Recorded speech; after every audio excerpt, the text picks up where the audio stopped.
המדע שמאחורי התינוק הצהוב. חזרתם מבית החולים והתינוק נראה קצת צהוב, בואו נבין מה קורה לו בגוף. ברחם העובר נמצא בסביבה יחסית דלילת חמצן. כדי לשרוד יש לו המוגלובין מיוחד. בשפה הרפואית הוא נקרא המוגלובין עוברי, שהם בעלי יכולי קשירה חזקה ודביקה יותר לחמצן מההמוגלובין של האמא. אחרת החמצן פשוט לא היה עובר אליו.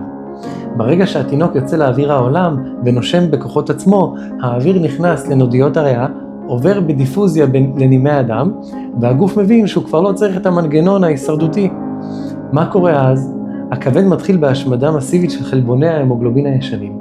תוצר הפירוק הזה נקרא בילורבין, והוא בעל צבע צהוב חזק.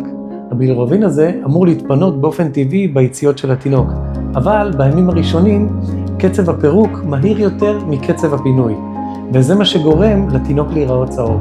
זו צהבת פיזיולוגית והיא טבעית לחלוטין. אז מתי זה הופך למסוכן ומתי זה דוחה את ברית המילה? על זה נדבר מיד בסרטון הבא. יש לכם שאלה שיושבת לכם בראש? תכתבו לי כאן למטה בתגובות ואענה לכולם. ואל תשכחו לעקוב לחלק ב'.